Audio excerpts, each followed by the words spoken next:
অনেক চিন্তা ভাবনা আর জল্পনা কল্পনার পরে ফাইনালি নীল আর মেজেন্টা কালারের কম্বিনেশনে নিজেই এখন ডিজাইন করে শাড়ি তৈরি করে নিচ্ছি শ্বশুরবাড়ির বিয়েতে পরার জন্য। তো আমি এতদিন বিয়েতে যাব সেটা প্ল্যান ছিল, কিন্তু সেটা দায়িত্বর খাতিরে যেহেতু শ্বশুরবাড়ির বিয়ে যেতেই হবে, এদিকে আবার আমার হাজব্যান্ড মানে ওনার পরীক্ষার জন্য উনি যেতে পারছিলেন না। তো অবশেষে যখন গতকালকে জানতে পারলাম যে ওনার পরীক্ষাটা স্থগিত হয়েছে, ফাইনালি সিদ্ধান্ত উনি সহ যাবে। এরপরে মনে অনেকটা খুশি, কারণ আপনারা নিশ্চয়ই জানেন যে শ্বশুরবাড়ির বিয়ে শাদিতে আসলে নিজের হাজব্যান্ড ছাড়া কেমন জানি অনেক বেশি একা একা কেমন কেমন জানি মনে হয় আর কি। তো যাই হোক, আমি আবার এদিকে কিছু কাজকর্ম করে নিচ্ছিলাম, যেহেতু আগামীকালকে সকালবেলা আমরা চট্টগ্রামের উদ্দেশ্যে রওনা দিব। এই কয়দিন কাজের এত বেশি প্রেশারে ছিলাম, ওই যে ছেলেদের জন্য যে রোল বানাবো, অন্তন বানাবো টিফিনের জন্য, তো সেগুলোর পুরটা রেডি করে রেখে আমি আর টিফিনটা রেডি করার সময়টুকু আমার বিন্দু পরিমাণ হয়নি। মানে আজকে অনেকগুলো কাজ আমার মাথার উপর, আমি কোনটা আগে করব কোনটা পরে করব বা কোনটা রেখে কোনটা করব আমি আসলে দিশেহারা হয়ে যাচ্ছি। এই পুরগুলো যদি ফ্রিজে রাখি তাহলে আসার পরে আমরা দেখা যাবে ওদের স্কুল তখন চলাকালীন থাকবে, আবার এদিকে বাইরের টিফিন তো খাবেই না, ওরা কোনো ফ্রুটস স্কুলের টিফিনে নিয়ে যায় না, অনেক বেশি প্যারায় থাকি বাচ্চাদেরকে নিয়ে। তো বাসায় তৈরি এই ধরনের ফ্রোজেন আইটেমগুলো ওরা অ্যাটলিস্ট এগুলো খায় টিফিনে, এ কারণে এগুলো তড়িঘড়ি করে বানিয়ে রাখা। আর এদিকে আমি যখন গতকালকে জানতে পারলাম যে আমার হাজব্যান্ডের পরীক্ষা স্থগিত হয়েছে, তারপর আর কি হুট করে রাত্রের মধ্যে আমি একটা শাড়ি অর্ডার করে ফেলি। এটা হচ্ছে রাজশাহী পিওর মসলিনের একটা শাড়ি। যেহেতু আমার যে শাড়িগুলো আছে, যে বললাম একটা সমস্যা, কাতান শাড়িটা একটু হেলদি মনে হচ্ছিল বেশি, আবার জামদানি শাড়িটা পরলে হয়তো ছিঁড়াগুলো চোখে পড়বে, কিন্তু আমার নীল আর মেজেন্টা পরতে ইচ্ছে হচ্ছিল। তো ফাইনালি হচ্ছে এদিকে আবার এই শাড়িটা আনার পরে আরও কনফিউজড যে নীল ব্লাউজ দিয়ে পরবো না মেজেন্টা ব্লাউজ দিয়ে পরবো, নীলের সাইডটা উপর সাইডে পরবে না মেজেন্টার সাইডটা উপর সাইডে পরবে। অনেক জল্পনা কল্পনা করে নীলের সাইডটা উপরের সাইডে রাখছি আর সাথে নীল ব্লাউজটা ম্যাচিং করেছি। তো আমি শাড়িটাতে কিন্তু খুব সুন্দর করে পেইন্ট করে নিয়েছি। পুরো টিউটোরিয়াল ভিডিও আমি পরে আপনাদের সাথে শেয়ার করব। আর এর সাথে কিন্তু আমি এখানে মিরর ওয়ার্ক, তারপর স্টোন ওয়ার্ক করে নিচ্ছি। মানে বিশ্বাস করবেন কিনা জানি না, আমি সন্ধ্যা 6টায় বসেছি এই শাড়িটা নিয়ে, রাত প্রায় 1:30টা পর্যন্ত আমি কাজ করেছি। আমার কাজটা আরও লেট হতো যদি আমার ছেলে আমাকে হেল্প না করতো। স্টোন আর মিররগুলো লাগাতে আমার ছোটো ছেলে আমাকে যথেষ্ট হেল্প করেছে। ফাইনালি 1:30টা বাজে যখন শাড়িটার কাজ শেষ হয়েছে, আমার এত শান্তি লাগছিল। এদিকে সকাল 9টায় আমরা রওনা দিব, কিন্তু শাড়ির আয়রন এখনও করতে পারিনি, কারণ রাত 1:30টা বাজে তো কোনো দোকান খোলা থাকবে না। তো দেখা যাক, সকালবেলা আমি সকাল 8টার দিকে আমার বাসার নিচেই আর কি একটা লন্ড্রি রয়েছে, তো ওখানে ফোন করলে উনি আবার এসে কাপড় নিয়ে যায়, আবার কাপড় আয়রন করে দিয়েও যায়, খুবই ভালো। তো আমি সকালবেলা উঠে ওনাকে কাপড়টা আয়রন করতে দিব। দেখতে পাচ্ছেন জারিফ কিন্তু আমাকে অনেক হেল্প করছে, ও কিন্তু আমার মতো পেন্টিং করতে, ক্রাফটিংয়ের কাজগুলো করতে অনেক পছন্দ করে। আর 1:30টা বাজে আমার মাথায় আবার ভূত চেপেছে যে বিয়ে শাদিতে যাব, একটু হাতে মেহেদি না পরলে কি হয়, মানে হাতগুলো কেমন জানি মরা মরা হয়ে থাকে।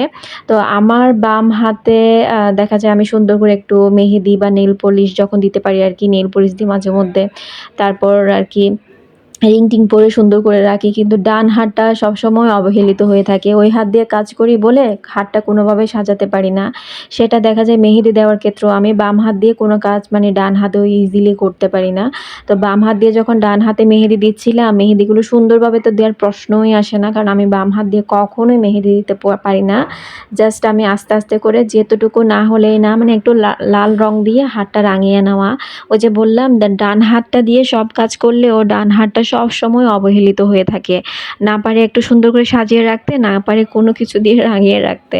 তো আবার বাম হাতে একটু ডিজাইন করে নিচ্ছি। এদিকে আমার হাজব্যান্ড বলছিল যে তাড়াতাড়ি ঘুমাও, সকালবেলা উঠে আবার যেহেতু রওনা দিতে হবে, লম্বা একটা জার্নি হবে, না ঘুমালে খারাপ লাগবে। এদিকে আমরা যাওয়ার পরেও কিন্তু রেস্ট হবে না, কারণ আমরা যাচ্ছি হলুদের দিন, সকালবেলা রওনা দিলে হলুদের দিন বিকালে গিয়ে পৌঁছাবো। তো রাত্রেবেলা তো সেদিন এমনিতেও ঘুম হবে না। তো সব কিছু মিলে বলছিল যে একটু রেস্ট করো, কিন্তু মেহেদি না দিয়ে কি আর রেস্ট করা যায়? মেহেদি অ্যাটলিস্ট আমি 30 মিনিট হলেও হাতে রাখবো, এরকম একটা চিন্তা ভাবনা আর কি। তো হাতে একটু মেহেদি দিয়ে নিচ্ছি, আর ব্যাগটেক অলরেডি আমারগুলো আমি গুছিয়ে নিয়েছি, তো আমার হাজব্যান্ড ওনারগুলো উনিও গুছিয়ে নিয়েছে। তারপর সকালবেলা উঠে মেহেদি রাঙা হাত দেখে যেমন খুশি লাগছে, শাড়িটা তো ফুললি যখন শুকিয়ে গিয়েছে, গ্লু শুকিয়ে গিয়েছে, পেন্টিং শুকিয়ে গেছে, সব কিছু সকালবেলা দেখে এত ভালো লাগছিল। তো আপনাদের সাথে ফাইনাল লুকটা একটু দেখিয়ে নিচ্ছি, তারপর আমি যখন আয়রনে দিব আর ভাঁজটা খুলবো না, এ কারণে একটু আপনাদেরকেও দেখিয়ে নিচ্ছি। আমি এখন আয়রনের জন্য লোককে ফোন করেছি, উনি এসে এখন নিয়ে যাবে। আর এদিকে হচ্ছে আমার মেহেদিটা দেখতেই পাচ্ছেন, বেশ সুন্দর একটা কালার এসেছে। যদিও আমি যদি আরও বেশিক্ষণ সময় রাখতাম 2-3 ঘন্টা, আরও অনেক বেশি সুন্দর কালার আসে এই পাকিস্তানি মেহেদিটা। তো আমি জাস্ট 30 মিনিটের মতো হাতে রেখেছিলাম, এতেই অনেক সুন্দর কালার এসেছে। তো এইটুকু মেহেদি না হলে আসলে হাতগুলো ভালো লাগে না, কেন জানি অনেক বেশি ফ্যাকাশে মনে হয় আমার কাছে। তো এই কারণে একটু হাতে মেহেদি দেওয়া। আমার কাছে তো দেখেই অনেক বেশি ভালো লাগছে, হাতগুলোর দিকে বারবার তাকাচ্ছিলাম, একটু মেহেদি রাঙা হাত। আমি এমনিতেও মেহেদি দিতে খুবই পছন্দ করি, সাজগোজ আমার বরাবরই খুব পছন্দ। ব্যস্ততার তাগিদে তেমন একটা সাজা হয় না, কিন্তু কোনো একটা অকেশন হলে মানে সাজতে খুব ইচ্ছে হয়। তো আমার সাজার জন্য আমি কখনো দেখা যায় ফাউন্ডেশন বা ভারী ওই ধরনের ওইগুলো আমি ইউজ করতে পারি না, ওইগুলো দিলে আমাকে ভালো লাগে না। আমি পাউডার বেস জিনিসগুলো ইউজ করি, যে জেকেটসের কম্প্যাক্ট পাউডারটা খুবই ভালো। তারপর এর সাথে হচ্ছে একটা লুজ পাউডার, তারপর এখানে আমি কাশিসের একটা কম্প্যাক্ট পাউডার নিয়েছি, ওটাও কিন্তু খুব ভালো, একটা পিঙ্কিশ টাইপ, মানে ওটা যদি নর্মাল একটা কম্প্যাক্ট পাউডারের সাথে মিক্স করে লাগানো হয় সুন্দর একটা লুক আসে আর কি, ন্যাচারাল একটা লুক আসে। ওই ন্যাচারাল মেকআপটাই আমাকে ভালো লাগে, অনেক হেভি মেকআপ, অনেক আর কি মানে আমি যখন অনেক গ্লিটার বেস এই টাইপের মেকআপগুলো করি না, ওটা মনে হয় যেন ভালো লাগে না। তা যেহেতু হিজাব পরবো 2 দিনই, মানে হলুদে আর বিয়েতে, তারপর আমি এখানে ঝাপটা নিয়েছি। এটা হচ্ছে কুন্দন মানে কুন্দনের ঝাপটা আমার কাছে ভালো লাগে। তো এই কুন্দনের ঝাপটাটা নিয়েছি, এটা পরবো, হয়তো হলুদে না পরলেও বিয়ের দিন পরবো।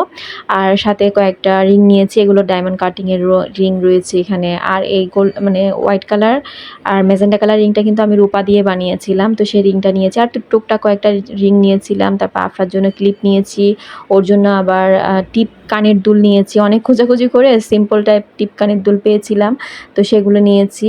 আর এখানে আমি এখানে আরও একটা ঝাপটা নিয়েছি, এটা হয়তো হলুদের দিন পরতে পারি। এটা হচ্ছে কাটাই করা যে আর কি সেটগুলো থাকে ওইগুলোর এই ঝাপটা। আর এই চুড়িগুলো স্টোনের চুড়িগুলো আমি বিয়ের দিন পরবো এরকম চিন্তাভাবনা। আর হলুদে পরার জন্য এই কাশ্মীরি চুড়িগুলো নিয়েছি, তো ওইগুলো আলাদা আলাদা করে রেখেছি আমি। আসলে অনেক বেশি ব্যাগ হয়ে যায়, অনেক বেশি বক্স হয়ে যায়। সবগুলো চেষ্টা করেছি সিম্পল করে নিতে, মানে একদম অনেক বেশি কিছু নিয়ে গেলে ঝামেলা হয়ে যায়, যেগুলো একদম না নিলেই না কোনো একটা বিয়ে শাদী অনুষ্ঠানে, সেই সকল জিনিসগুলো নিয়ে নিয়েছি।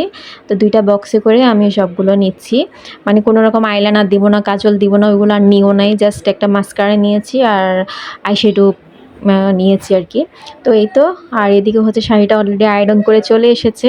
তো আমি পেজের জন্য জাস্ট একটা ক্লিপ নিচ্ছিলাম, যেহেতু পেজে এটা আপলোড করতে হবে, মানে এইদিকে এক তাড়াহুড়া, ওইদিকে আবার পেজের জন্য সব কিছু ঠিকঠাক করে নেওয়া, সব কিছু মিলিয়ে দেখা যাচ্ছে অনেক বেশি তাড়াহুড়া হয়ে যায়। সকালবেলা যেটুকু ক্লিপ আমি আপনাদেরকে দেখাচ্ছি, মোটেও এতটুকু ক্লিপের মধ্যে আমার কাজকর্ম সীমাবদ্ধ ছিল না। বলতে গেলে আমি 10% কাজকর্ম এখানে ভিডিও ক্লিপ নিয়েছি, কারণ এত বেশি তাড়াহুড়ার মধ্যে ছিলাম, এগুলো ভিডিও ক্লিপ নেওয়ার কোনো সময় হয় না। কারণ নর্মালি দেখা যায় কোনো কাজ করতে গেলে যখন এটা ভিডিও ক্লিপ নিয়ে করতে যাই, অ্যাটলিস্ট মানে প্রতিটা কাজের ক্ষেত্রে ডাবল সময় লাগে।